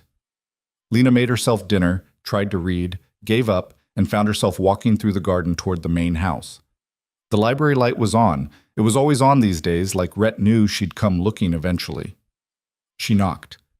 "Door's open," Rhett called. He wasn't reading this time. Instead, he sat at the desk, papers spread before him, a calculator and ledger open. He looked tired in a way Lena hadn't seen before. Shadows under his eyes, tension in his shoulders. "Bad day?" she asked. "Complicated day." He echoed her words from weeks ago with a slight smile. One of my warehouses was raided this morning. Police found enough evidence to make things difficult. Lena stepped into the room, but didn't sit. How difficult? Difficult enough that I'm trying to decide whether to bribe the right people or burn the evidence and take the loss. That's an actual decision you have to make? Welcome to my world. Rhett rubbed his eyes. Sorry, you didn't come here to listen to me complain about my criminal enterprise falling apart. I didn't come here for any particular reason. Lena paused, trying to find the right words. I couldn't sleep. Join the club. Rhett pushed back from the desk. Walk with me? They left the library and wandered through the darkened house. Rhett led her through rooms she'd cleaned but never really seen. A formal dining room with a table that could seat 20. A music room with a grand piano covered in dust. A conservatory filled with plants that someone clearly loved because they were thriving despite the late hour. This house is too big, Rhett said as they walked. Vincent left it to me along with everything else. I should sell it. Move somewhere smaller, but I can't seem to let go. Why not? Because this house represents everything I thought success would look like. When I was 17 working for Vincent, I used to imagine living somewhere like this. Having power, money, respect. I thought if I could just get here, everything would make sense. All the compromises would be worth it. And now? Now I live here alone in a house with 23 rooms and realize I traded my soul for an empty palace. He stopped in front of a window overlooking the garden, his reflection ghostly in the glass. You want to know the worst part? What? I'd still make the same choice. Every single time. Lena stood beside him, looking out at the same garden. Because your mother is safe. Because my mother is safe, he agreed. And because somewhere along the way, I learned that some people are worth saving, even if saving them destroys you. The words hung between them, heavy with meaning Lena wasn't sure she wanted to examine too closely. Why do you keep those medical textbooks? She asked instead. If reading them just reminds you of what you lost? Rhett was quiet for a long moment. Because I don't want to forget who I was supposed to be. The boy who wanted to save lives instead of ending them. The kid who believed medicine could heal anything if you just knew the right technique. He turned to face her. I keep them because forgetting feels like letting that person die completely. You could still go back to school, finish what you started. No, I couldn't. Medical schools don't accept students with criminal records. And even if they did, I don't have time to be a student. I have an empire to run, people who depend on me, enemies waiting for any sign of weakness. So you just gave up? I made a choice. Rhett's voice hardened slightly. There's a difference. Is there? He looked at her sharply, and for a moment Lena thought she'd pushed too far. Then his expression softened. Maybe not, he admitted. Maybe I've been telling myself there's a difference because it's easier than admitting I'm a coward. You're not a coward. You're just... Lena searched for the right word. Stuck. Stuck, Rhett repeated. That's generous. It's true. You're stuck between who you were and who you became, between the life you wanted and the life you have. And you don't know how to move forward because every option feels like another betrayal. Rhett stared at her. How did you... Because I'm stuck too, Lena said quietly. I wanted to be a nurse who helped people. Instead, I'm a nurse who helps criminals and pretends that's the same thing. I wanted to be someone who stood up to men like Boyd on my own. Instead, I let you solve my problems with threats and violence. I wanted to be strong and independent and good. Instead, I'm just surviving, and I don't know if that's enough. It's enough, Rhett said fiercely. Survival is always enough. Is it? Because from where I'm standing, survival looks a lot like slow surrender. Rhett moved closer, his gray eyes intense in the dim light. You haven't surrendered. You've adapted. You've made impossible choices in impossible circumstances and somehow managed to stay whole. That's not surrender, Lena. That's strength. It doesn't feel like strength. It never does, not when you're in the middle of it. His hand lifted, hesitated, then gently touched her shoulder. But trust me, 5 years from now, 10 years from now, you'll look back and realize you were stronger than you ever knew. Lena's breath caught. Rhett's hand was warm through her shirt, his touch careful, almost reverent. They stood there in the darkened conservatory, surrounded by plants and shadows, and Lena felt something shift in the air between them. This was dangerous.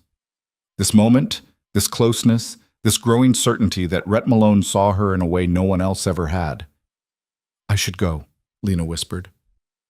Rhett's hand dropped. Probably, but neither of them moved. Lena, Rhett said softly, I need to tell you something. Okay? I'm not a good man. I've hurt people, killed people, if we're being honest. I've made choices that would horrify you if you knew the details. And I can't promise I'll ever be anything other than what I am. A criminal who runs an empire built on blood and fear. Why are you telling me this? Because you're starting to look at me like I'm something I'm not. Like I'm redeemable. And I need you to understand that I'm not. I can be kind to you, protective, generous, but that doesn't change what I am underneath. Lena met his gaze steadily. I know what you are. Do you? Yes. You're a man who was forced to choose between two impossible options and has been living with the consequences ever since. You're someone who protects the people he cares about, even when it costs him everything. You're broken and brilliant and dangerous and kind. And you're right, you're not redeemable, but maybe that's not what matters. What matters then? That you're trying anyway. Rhett looked at her like she'd spoken a language he'd forgotten existed. Then he stepped back, breaking the moment. You should get some sleep, he said, his voice rough. Tomorrow's Friday. Dr. Chen always has a full schedule on Fridays. Right, yes. Lena moved toward the door, her heart pounding. Good night, Rhett. Good night, Lena. She walked back to the guest house in a daze, her mind replaying every word, every look, every accidental touch. Something had changed tonight. Some invisible line had been crossed, and Lena had no idea what came next. Clara was home when Lena arrived, sitting in the kitchen with tea. She took one look at Lena's face and sighed. You're falling for him. Lena froze. What? Rhett. You're falling for him. Don't bother denying it. I can see it all over your face. Lena sank into the chair across from her mother. It's not like that. Isn't it? He's my employer. He's a criminal. He's the first man who's ever protected you without expecting something in return, Clara finished quietly. The first man who's treated you like you matter. The first man who's made you feel safe. That doesn't mean I'm falling for him. Doesn't it? Clara reached across the table and took Lena's hand. Honey, I'm not judging you. I understand the appeal. He saved us. He gave us everything we needed when we had nowhere else to turn. It would be stranger if you didn't develop feelings for him. But he's still dangerous, still involved in things that could get him killed, still living a life that exists outside the law. Falling for him means accepting all of that. Are you ready for that? Lena pulled her hand away. I don't know what I'm ready for. I just know that when I'm with him, I don't feel invisible anymore. I feel seen. And I've spent my whole life being invisible. Claire's expression softened. I know, baby. I know. They sat in silence for a while, drinking tea that had gone cold, both lost in thoughts they couldn't quite articulate. Finally, Clara spoke. My cast comes off in 2 weeks. After that, I'll be able to work again. We'll have options. We won't be dependent on Rhett's generosity anymore. Are you saying we should leave? I'm saying we'll have the choice to leave, whether we take it or not. That's up to you. The word settled over Lena like snow, cold and quiet and inevitable. In 2 weeks, they'd have a choice. Stay in the safety of Rhett's protection or venture back into the world on their own terms. Lena didn't know which option terrified her more. The next week passed in a blur of work and worry. Doctor. Chen noticed Lena's distraction and called her on it during a quiet moment between patients. Whatever's going on in your head, deal with it, Dr. Chen said bluntly. I can't have you spacing out during a red alert. I'm sorry. I'll focus better. I don't want apologies. I want to know what's wrong. Lena hesitated, then decided on partial honesty. My mom's cast comes off next week. After that, we'll have to decide if we're staying at the estate or finding our own place. And that's complicated because staying means accepting more help from Rhett. And I don't know what that help will eventually cost us. Dr. Chen leaned against the exam table, arms crossed. Let me tell you something about Rhett Malone. I've worked for him for 6 years. In that time, I've seen him do terrible things. Really terrible. But I've also seen him keep his word, protect his people, and refuse to take advantage of anyone who works for him honestly. If he says there's no debt, there's no debt. You really believe that?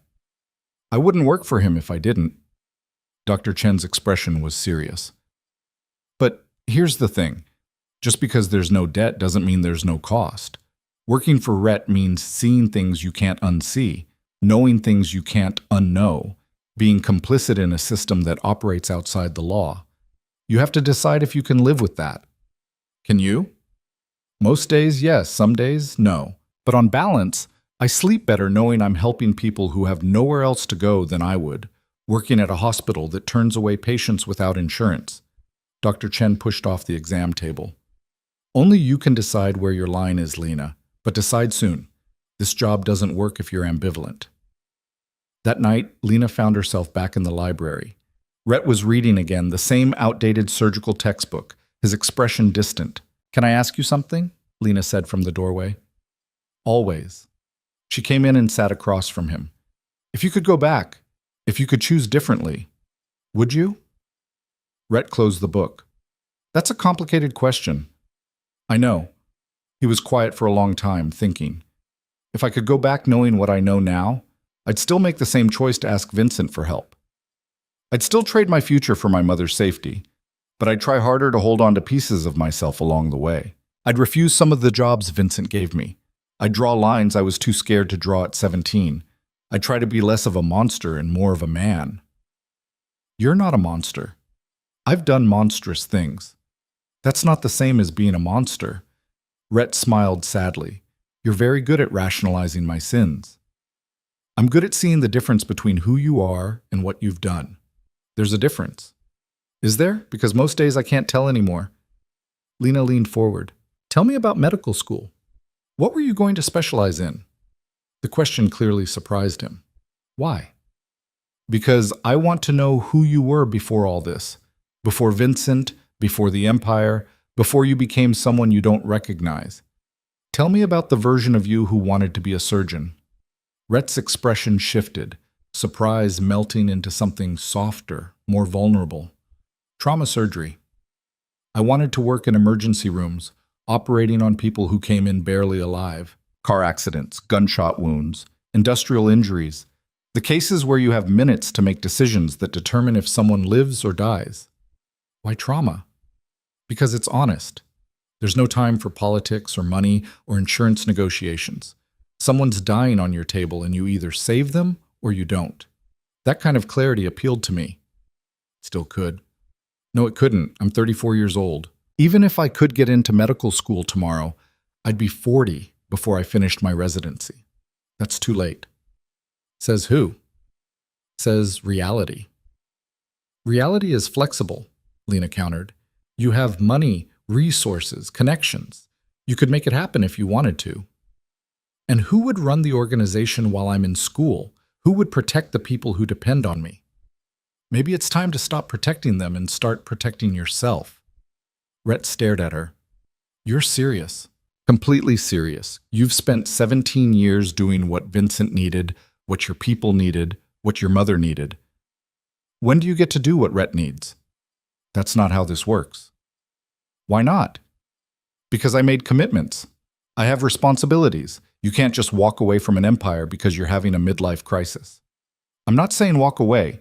I'm saying find a successor, train someone to take over, create an exit strategy, and then go back to school and become who you were supposed to be." Rhett laughed, but it was hollow. "You make it sound so simple." "It's not simple, but it's possible, if you want it badly enough. And if I don't want it badly enough, then you'll spend the rest of your life reading outdated surgical textbooks and wondering what might have been." Lena stood. "I think you deserve better than that." She left before he could respond, her heart pounding. She'd pushed too hard, said too much, crossed boundaries she had no right to cross. But she meant every word. The next morning, Dr. Chen cornered her in the supply closet. "What did you say to Rhett last night?"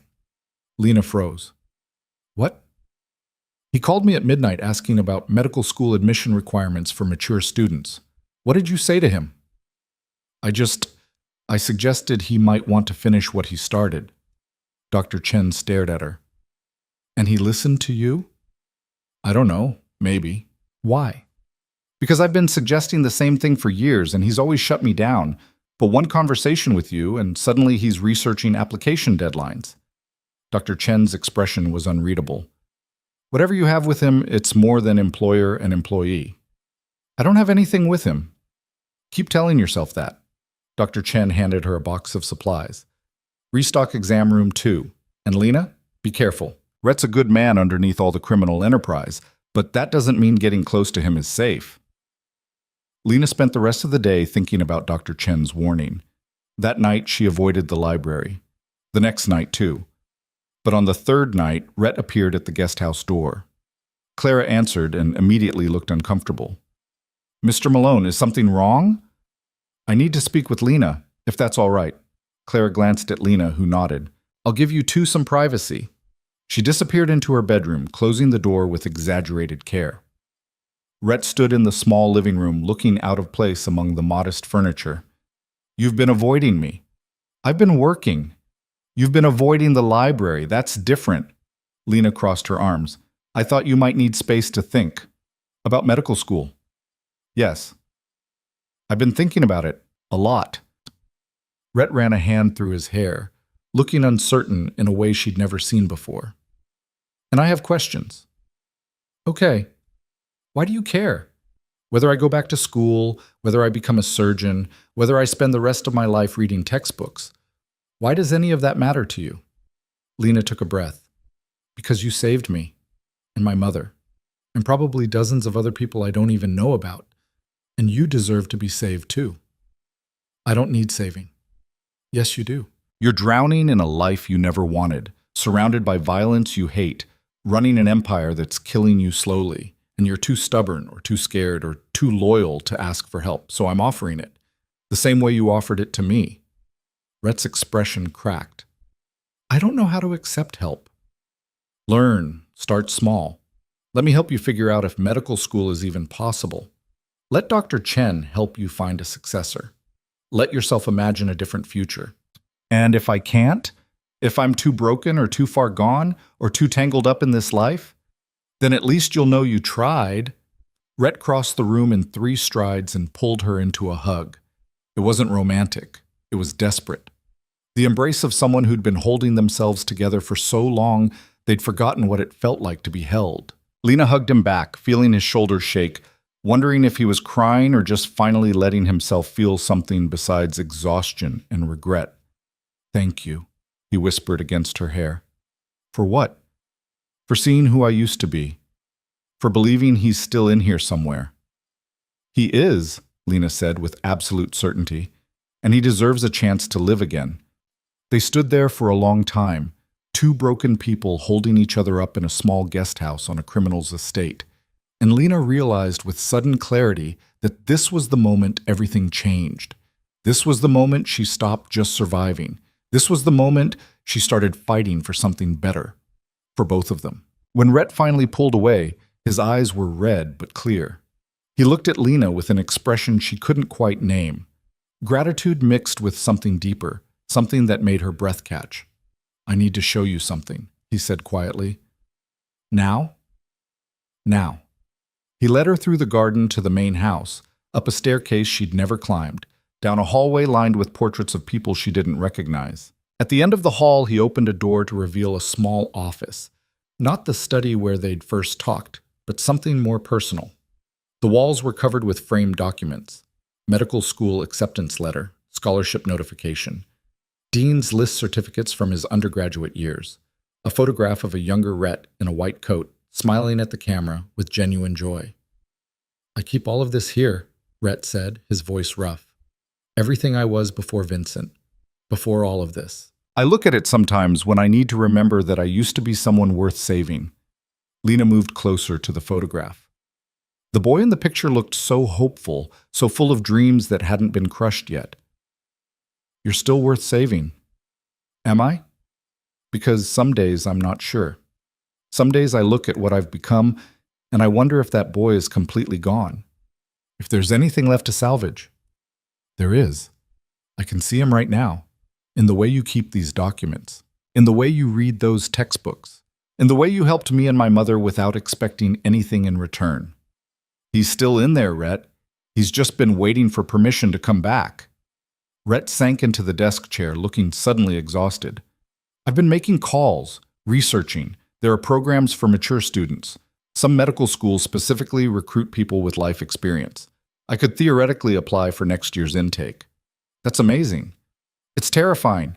I'd have to take the entrance exams, submit transcripts from 17 years ago, explain the gap in my education without mentioning that I've been running a criminal empire. So don't mention it. Say you were in family business. It's technically true. Rhett laughed despite himself. Family business, that's one way to describe organized crime. The point is, it's possible. You could actually do this. There's still the problem of the organization. I can't just abandon it. People depend on those operations for their livelihoods. Legitimate people. The ones who work in my legal businesses, the families who rely on the community programs I fund. If I walk away without a plan, everything collapses. Then don't walk away. Transition. Find someone you trust to take over gradually while you're in school. Create systems that don't require your constant oversight. You make it sound simple. It's not simple, but it's possible if you want it badly enough. Lena moved to stand beside his chair. Do you want it badly enough?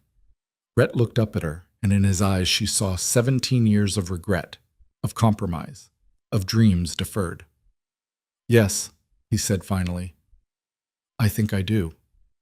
Then let's figure out how to make it happen. They spent the next 2 hours talking through possibilities. Rhett had a second-in-command named Marcus, not the driver, but a man he'd been grooming for years who understood the business and had the respect of the organization. The legal businesses could be restructured under a corporate umbrella that didn't require Rhett's daily involvement. The illegal operations could be gradually phased out or transferred to other organizations through carefully negotiated agreements. It would take time, Rhett said, making notes on a legal pad. At least a year, maybe 2, to transition everything properly. But it could work. So start now. Begin the process. Take the entrance exams. Submit your applications. Even if you're not ready to leave immediately, at least you'll have the option. Rhett set down his pen and looked at her with an intensity that made Lena's pulse quicken. Why are you doing this? Pushing me toward medical school, helping me plan an exit from the only life I've known for 17 years. What do you get out of it? Nothing. Everything. I don't know. Lena struggled to articulate feelings she barely understood herself.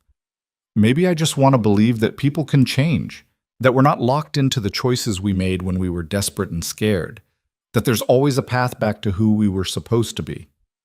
You're talking about yourself as much as me. Maybe I am.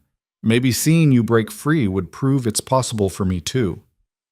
You're already free, Lena. You have a career, skills, a future, built on treating criminals in a clinic that exists outside the law, working for a man who terrifies most people, living on an estate I could never afford on my own.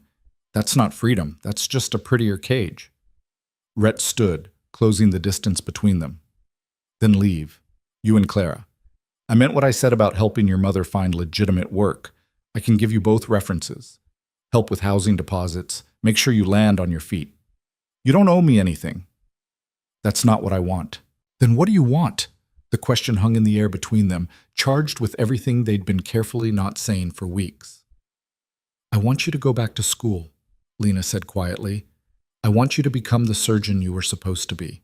I want you to prove that it's never too late to reclaim your life. And then what? And then I want to be there when you do. I want to watch you save lives instead of ending them. I want to see you become someone you recognize in the mirror again. Lena, I'm not asking for promises. I'm not asking for anything except the chance to see you become who you're supposed to be. That's all. Rhett's hand came up to cup her face, his touch gentle, despite the calluses on his palms. You're asking for more than you think. You're asking me to believe I'm worth saving. That's not a small thing. I know, but I believe it enough for both of us, at least until you can believe it yourself. For a moment, Lena thought he might kiss her. His thumb traced her cheekbone, his gray eyes searching hers for something she hoped he found. Then he stepped back, breaking the moment. It's late. You should get some sleep. Rhett, please. I need time to think about all of this. Lena nodded and left, her heart hammering. When she returned to the guest house, Clara was waiting up. "Well?" her mother asked. "Well, what? Are you in love with him?" Lena sank onto the couch. "I don't know. Maybe. Does it matter?" "It matters if you're making decisions based on feelings instead of logic. All my logical decisions led nowhere.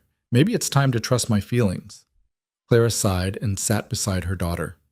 "My cast comes off tomorrow. After that, we have choices. Real choices. We could leave this place, find an apartment, start over on our own terms. Or we could stay." Or we could stay," Clara agreed. "But if we stay, it needs to be because this is where we want to be. Not because we're afraid of what's out there. Not because we feel obligated, because we genuinely choose this life." "Do you want to leave?" Clara was quiet for a long time. "A month ago, I would have said yes without hesitation. But now?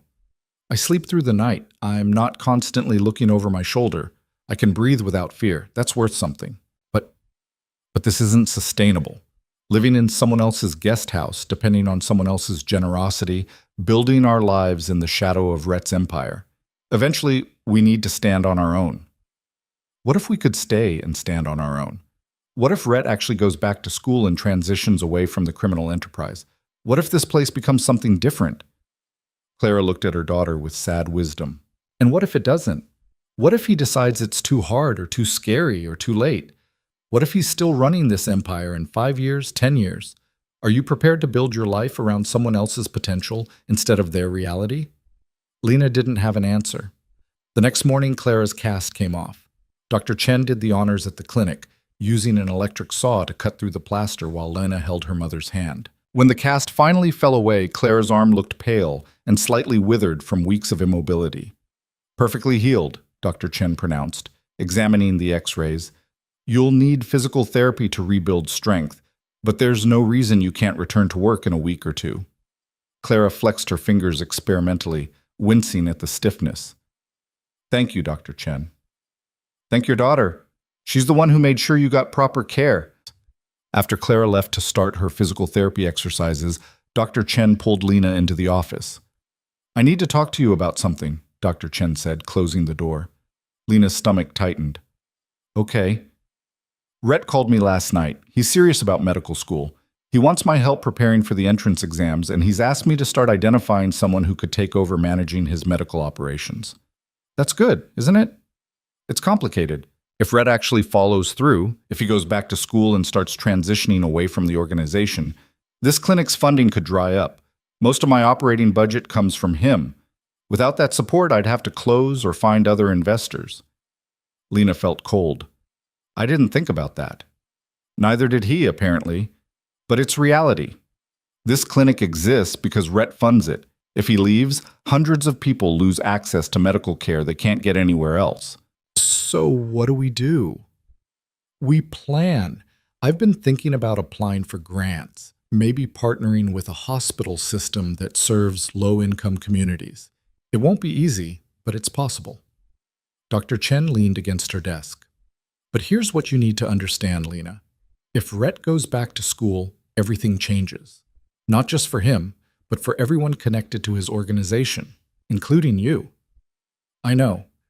"Do you?" "Because from where I'm sitting, you're encouraging him to blow up his entire life without fully considering the consequences. For him or for yourself. I'm trying to help him. I know. And your heart is in the right place. But good intentions don't pay the bills or protect the people who depend on his organization. You need to think about what happens next. Really think about it." Lena spent the rest of the day wrestling with Dr. Chen's warning. That evening, she found Rhett in the library again, surrounded by study materials for the medical school entrance exam. "Can we talk?" she asked. "Always." He set down his highlighter. "What's wrong?" Lena told him about her conversation with Dr. Chen, about the clinic's funding, about the ripple effects his decision would have on everyone connected to his organization. "I know," Rhett said quietly when she finished. "I've been making lists. The clinic, the community center, the job training programs, the housing assistance fund. All of it depends on money from my operations. If I transition away, I need to ensure those programs survive." "How?" "I'm working on it. Some of it can be restructured as legitimate nonprofit foundations with sustainable funding models. Some of it I can personally endow if I sell off certain assets. It's complicated, but not impossible. And the people who work in your illegal operations, what happens to them? That's harder. Some can transition to legitimate businesses. Some will need to find other opportunities, and some, Rhett rubbed his eyes, some won't have good options. That's the part that keeps me up at night. Maybe there's another way. I'm listening. Lena sat across from him, thinking out loud. What if you don't completely walk away? What if you transition to a more consultative role? You go to medical school, but you also help your successor manage the transition over several years. Phase out the most dangerous operations while maintaining the community programs. Create exit strategies for employees who want to leave the criminal side. It would take longer, but it might cause less damage. Rhett stared at her. You've been thinking about this. I've been thinking about what Dr. Chen said. About unintended consequences. About how my encouragement might actually make things worse for people who depend on you. It might, but that doesn't mean I shouldn't try. Rhett leaned forward. Here's what I've realized over the past few days. I've been using other people's dependence on me as an excuse not to change. I tell myself I can't leave because people need me, but really, I'm just afraid. Afraid of failing at medical school. Afraid of discovering I'm not smart enough or capable enough anymore. Afraid of finding out that the boy who wanted to be a surgeon is completely gone. He's not gone. How do you know? Because he's sitting right here, making study guides and researching programs and planning for a future he never thought he could have. That boy isn't gone, Rhett. He's just been waiting 17 years for permission to try again. Rhett's expression crumbled. What if I fail? Then you fail, but at least you'll know you tried. I'm 34 years old. I don't care if you're 54. It's never too late to become who you're supposed to be. You really believe that? I have to believe it, because if it's too late for you, then it's too late for me too. And I'm not ready to accept that. Rhett stood and crossed to her, pulling her to her feet. This time he did kiss her, gentle and careful and full of gratitude and something deeper that made Lena's heart race. When he pulled back, his forehead rested against hers. I'm going to do it, he whispered. I'm going to apply to medical school. I'm going to take the exams. I'm going to try. Good. But I need you to understand something. If I do this, if I actually pull this off, everything changes. My life, my identity, my future. And I don't know where you fit in that future yet. I don't know what I can offer you besides uncertainty and chaos. I'm not asking for certainty. I'm asking for honesty. Then here's the truth. I care about you. More than I should. More than is probably wise. And if you stay, if you choose to be part of this transition, I promise I'll do everything I can to build a life worth sharing, but I can't promise it'll be easy or safe or conventional. I don't want easy or safe or conventional. I want real. And this, whatever this is, it feels real. Rhett kissed her again, deeper this time, and Lena felt something inside her shift and settle. This was her choice. Not survival, not obligation, not fear. Choice. The next 3 months passed in a whirlwind of change. Rhett took the medical school entrance exam and scored high enough to be competitive. He submitted applications to 6 programs, carefully crafting essays that explained his gap in education as time spent in family business management and community program development, all technically true. He began the long process of transitioning leadership to Marcus, who proved more capable than even Rhett had anticipated. Lena continued working at the clinic, watching Dr. Chen gradually build partnerships with local hospitals and apply for grants that would sustain the clinic's mission even if Rhett's funding decreased. Clara returned to work at the estate, though in a reduced capacity that her healing arm could handle, and began taking online courses in social work, a dream she'd deferred 30 years ago when Lena was born. The estate itself transformed. Rhett started hosting meetings with nonprofit directors, community leaders, and business partners instead of criminals. He sold off several properties associated with his illegal operations and invested the proceeds in legitimate ventures and endowment funds. The change was gradual but unmistakable. In January, 4 months after their conversation in the library, Rhett received his first acceptance letter. a medical school 3 hours north of the city, willing to take a chance on a 34-year-old applicant with excellent test scores and a compelling personal statement about wanting to give back to underserved communities. He showed Lena the letter in the library where so much of their story had unfolded. His hands shook as he held it. "I got in," he said, like he couldn't quite believe it. Lena threw her arms around him, laughing and crying at the same time. "You got in." "I actually got in. I told you it was possible." Rhett pulled back to look at her. "Come with me." "What?" "To the city where the school is. Come with me. There are hospitals there, clinics that would hire you in a heartbeat. You could build your career in a place where nobody knows about Dr. Chen's clinic or my organization. You could start fresh." "Rhett, I know it's fast. I know we've only known each other 6 months, but I also know that I want to build this new life with you in it. Not as someone who lives in my guest house or works in my clinic, but as a partner, an equal, someone who chooses to be with me because she wants to, not because she feels obligated." Lena's heart hammered. "What about my mother?" "Bring her. The city has excellent physical therapy programs and social work opportunities. She could finish her degree there, or she could stay here and visit when she wants. The choice is hers. You've thought about this." "I've thought about nothing else for weeks." Rhett took her hands. "Lena, you saved me. You looked at a broken criminal and saw someone worth saving. You pushed me to try when I'd given up.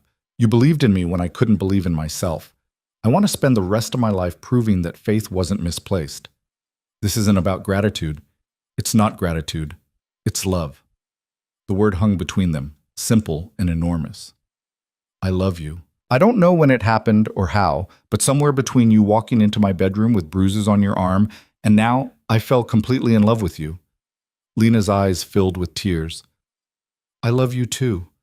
That's why I pushed you toward medical school. That's why I want you to become who you're supposed to be, because I love you enough to want you to be whole, even if it means everything changes. So come with me. Help me build something new, something good, something that doesn't exist in the shadows. On one condition. Anything. You have to promise me something. When you're a doctor, when you're saving lives and using your skills the way you always should have, you have to remember where you came from. You have to remember what it's like to be desperate and scared and out of options. And you have to treat every patient like they're worth saving, even the ones who seem broken beyond repair." Rhett's smile was watery. "I promise." "Then, yes, I'll come with you." They told Clara that night. She listened to their plan. Rhett starting medical school, Lena finding nursing work in the new city, Clara deciding whether to join them or stay behind, with an expression Lena couldn't quite read. "You're sure about this?" Clara asked her daughter. "You're sure you want to tie your life to his?" "I'm sure." Clara turned to Rhett. "You hurt her, and I don't care how many medical degrees you have. I will find a way to make you regret it." "Understood." "Good." Clara's expression softened. "Then I guess I'm moving to a new city, because I'm not letting you two have all the adventures without me." The next few months were chaos. Packing, planning, coordinating moves, saying goodbye to Dr. Chen and the clinic staff.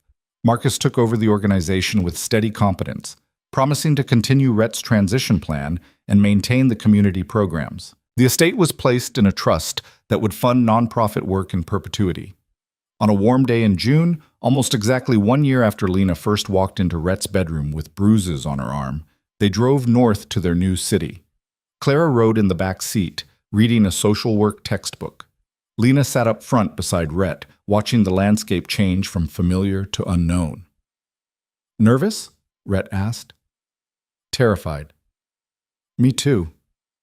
But it's the good kind of terrified, the kind that means we're doing something that matters." Rhett reached over and took her hand. "Thank you." "For what?" "For seeing me, for believing in me, for refusing to let me give up.